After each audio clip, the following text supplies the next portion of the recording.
All right, thanks for tuning in for the post-hike gear video. I have Tahoe here with me to assist me, and if you hear pitter-patter in the background, it's our beagle Manny. So we'll jump right in. The Osprey Atmos 65 liter pack is what I brought along with me. I said I was carrying a little bit heavy at the beginning. I wasn't going ultralight, and I didn't.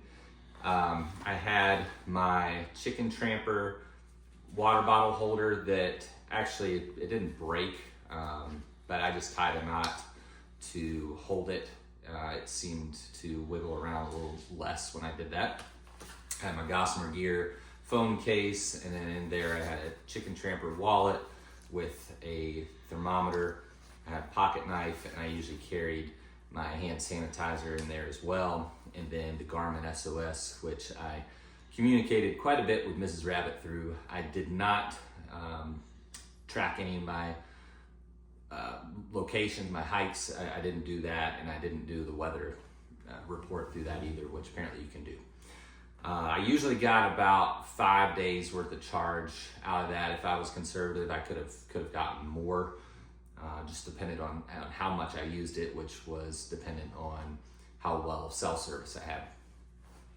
This pack smells awful right now, by the way. So after I do this video, I'm gonna take it down, take it outside and hose it down, wash it, use some soap, but it smells pretty bad. I sweat quite a bit along the trip. On the outside, I had a little tripod that I really didn't use all that much. So I didn't use it much at all. I had my tent stakes as well, or excuse me, my frame for my freestanding tent, which I switched out later on. The Marmot tungsten one-person tent, I had some issues. I think it was in Pennsylvania. It was the weatherproofing just was shot, and anytime there was rain, you may recall, I was very stressed out. So I switched that out, and I right now have this loaded exactly how I would have had it during the day hiking. So when I got to camp, I knew where everything was within my pack, and I could pull it out and be efficient in setting up camp. On the other side right now, I just have my trekking poles. They were Leckies. I started out with an old aluminum set of trekking poles, and I think it was somewhere in Virginia, like Front Royal, I switched those out. The only thing I would recommend with these, I would have gotten the cork handles, because when it rained or when I sweat a lot, my grip tended to slip a little bit. So that's the only thing I would have changed about these. Otherwise, they were great. I didn't have any issues with them sliding once they were locked. I usually set them to 125, and we rolled from there. On the outside of the pack, I'll stay on the outside. I had this Thermarest pad, which I actually got back in 2016 when I had originally intended to do the trail. I used this mostly for stretching. I would put it on the outside of the tent at night and in the morning and use it as like a yoga mat. Early on, I was using it underneath of my sleeping pad when the weather was colder, like in Georgia, North Carolina, Tennessee, just to basically increase the R value of my sleeping pad because it was cold early on, and so that helped out a little bit. I had to wash that down multiple times because it got dirty, nasty, especially when it was mucky outside, but otherwise it was great. Staying on the outside, in these pockets, I had my hygiene kit, which I won't go through all of my hygiene kit. It had my KT tape, which I used a lot early on due to blisters. Had my toothpaste, toothbrush, I had a little pair of scissors, I had some cotton, some stomach pills, like Imodium, which if you recall, I needed those a few times. So I was happy to have all of that good stuff. Had some Neosporin, I had a couple bandages, really didn't use those all that much. And my lighters, I would keep my lighters in here. If it rained, I didn't want those on an outside pocket to get wet because I did use the jet oil, which we'll get to in a moment. I also have my electronics kit. I have brought 2 external batteries, and this was housed in the adjacent pocket over here. I had my headlamp. It had an extra set of batteries. and then all of the cords to charge items. I used an Anchor. It had a multi-port charger, which was great along the way. It just allowed me to charge things a little bit quicker instead of charging one item and then having to plug in a different cord and wait. So in terms of efficiency, that was great. On the outside pocket, I kept a rain cover, which I didn't bring a rain cover to begin with, and that was dumb. I should have just started with one. I got this one in Damascus, so 500 miles in, and if you recall, I had, by luck, I had my 0 days on 2 days when it poured down rain. Otherwise, I didn't wear a rain jacket for a long time early on. I just got lucky. So if I could do it again, I would have brought a pack cover from the very beginning. I also picked up a bug net in Vermont. One reason for starting so early was to avoid bugs, and I did. I didn't see gnats or anything until after Virginia, and then I finally got into some bugs in Vermont. So we'll dive into the inside of the pack. This was a Sea to Summit waterproof bag that I housed my food in, and then I had a spork. This was just one that you can actually just put together real quick, and you've got your spoon and fork, and that was great. In regards to hanging gear, hanging my food bag, I did hang my food early on in the initial stages. I had paracord with me. I did away with the paracord at some point. I was using the bear boxes, and to be completely transparent, I slept with my food on the latter half of the trip. I made sure everything was sealed in Ziploc bags in here, and nothing was exposed, nothing was open. And then I actually had a beard balm that was insect repellent that I would actually coat the outside of this in it and then put it inside of my pack, inside of my tent. So could an animal have smelled it and gotten in? Maybe. Did they? No. And that's that. I had my glasses case. If you recall, I wore glasses on the trip. They were prescription Oakleys, and they had a tint to them. They weren't polarized, but they were great, and I had no issues. I didn't want to risk putting in contacts and having dirty hands over and over and over on the trip, so I didn't. So I brought those. I had a microfiber towel that I used a couple times to take a creek bath or a lake shower, which was great. I had a handkerchief that was wonderful as well. For blowing my nose and whatnot. This was my clothes bag. I will get into that here in a little bit once I go through everything in my pack. I had my Jetboil. It was great. I had no issues with the Jetboil. I only went through 3 canisters of fuel. They were the mini fuels on the whole entire trip. I boiled 1 time a day, and that was usually for my dinner. Mornings, I would load up my pockets and get rolling. I saw some people that would make coffee in the morning or make hot oatmeal, but in terms of efficiency, it was easier for me just to load my pockets up with snacks and bars and whatnot and just go ahead and get rolling because I knew that I was going to do miles.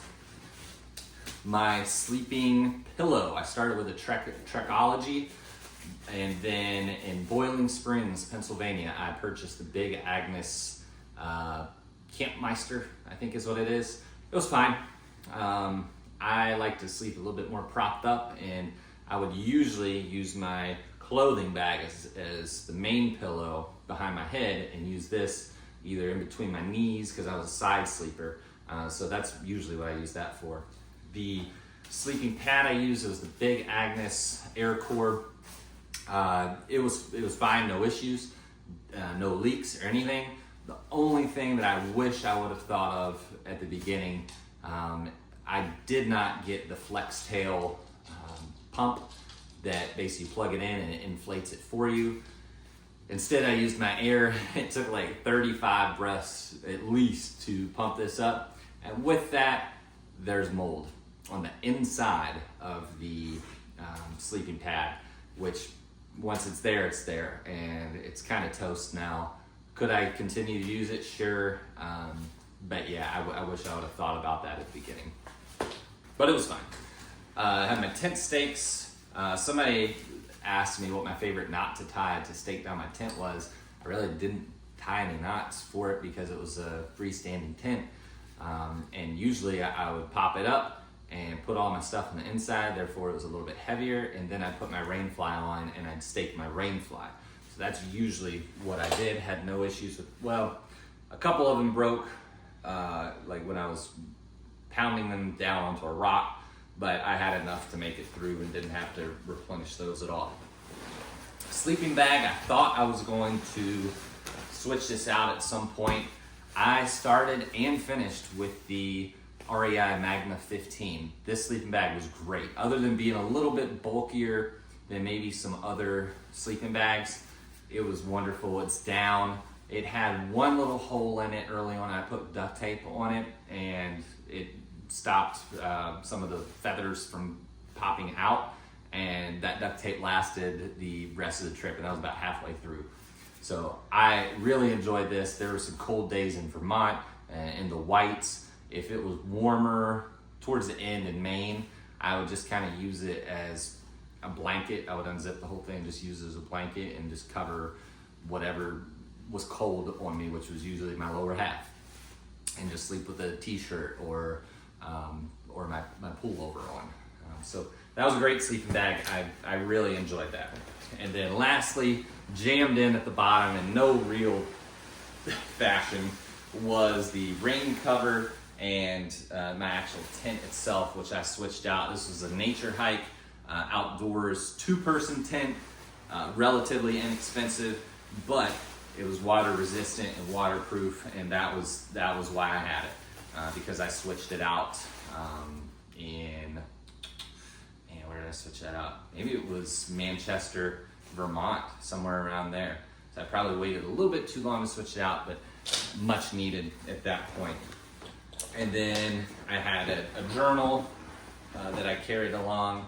My friend Mandy's dad made this handcrafted, and I would just carry along a little booklet on the inside and write my days recap in there, how many miles, elevation gain, what I saw, who I met, and then I also carried some stamps in here whenever I picked up postcards to send to people along the way. Yeah, that's that. Things that I acquired later on in the trip. I had remember I was fly fishing, so I had a reel, I had some tippet, I had my flies, I had a stringer. I didn't keep any fish, didn't need to keep any fish, or else maybe I would have. And then some floating, and then my fly rod over here also.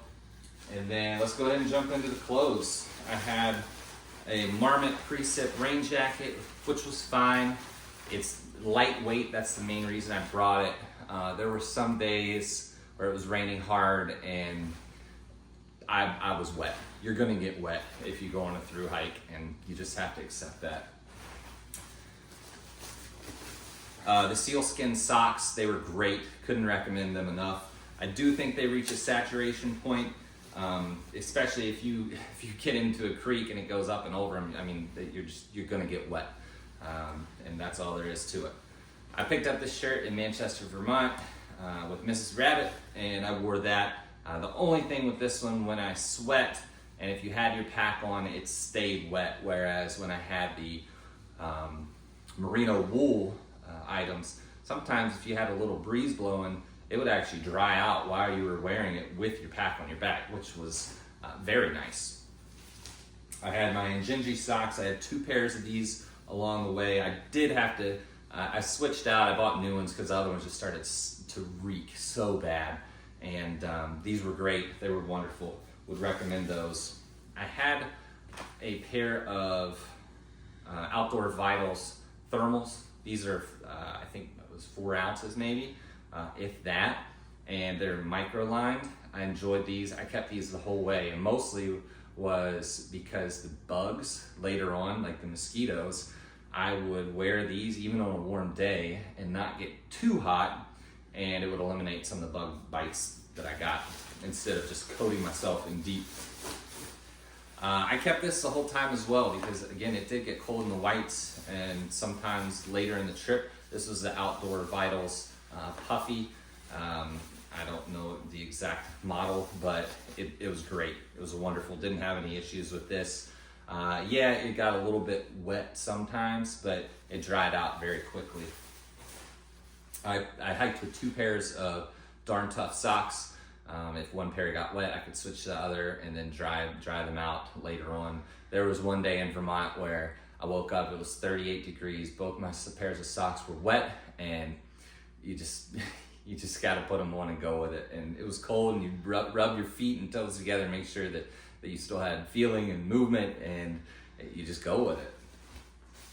And then lastly, I hiked with these the whole time. I had was a Smart Wool or Merino, it was the Marawool beanie. Hiked with that the whole time, and then I had just a pair of Under Armour gloves. These are not water resistant, but they were fine. Had no issues with these guys.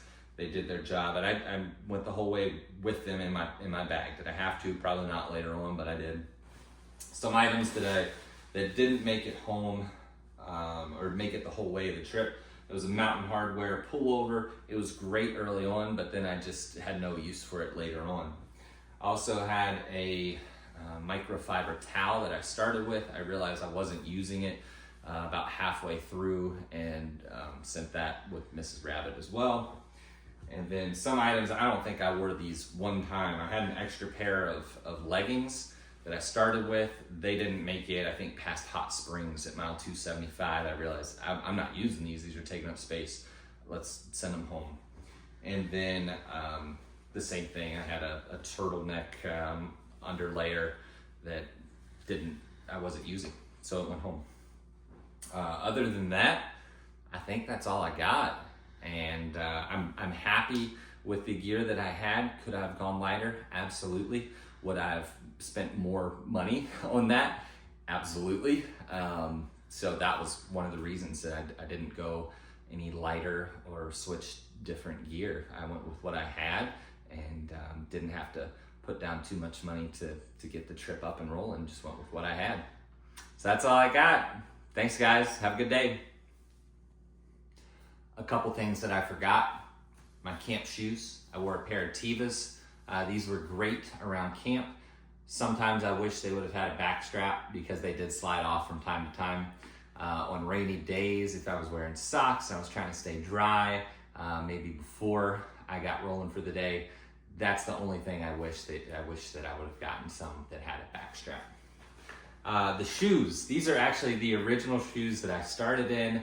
Mrs. Rabbit wanted to save them, and looking at these things are in so much better shape. I could probably still wear these, but at the time I was like, oh, they're done.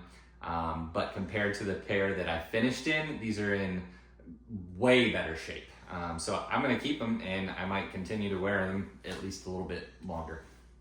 I had a Kuiu pullover that I started in. It's got a couple holes in it now.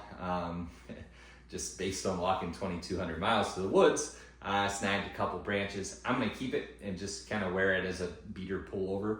And then same thing with the Kuiu merino wool t-shirt. It has some holes and it's absolutely stained at this point, but it was great. And the reason I brought those was because number one, they're gonna keep you warm if you're a little bit wet, and they dry out super fast. And then lastly, I had 2 pairs of just Amazon shorts that I wore that dried out super fast as well. They were great, no issues, and we went from there. I did go with 2 pairs of boxers. One pair was made out of bamboo, and they dried out super fast. They were great, prevented chafing, and the other pair was just a regular pair I would switch into just for a clean pair of boxers. And then to prevent some chafing, if I did experience it, Glide. So I had a bottle of Glide in my hygiene kit as well. So now I think I've covered everything.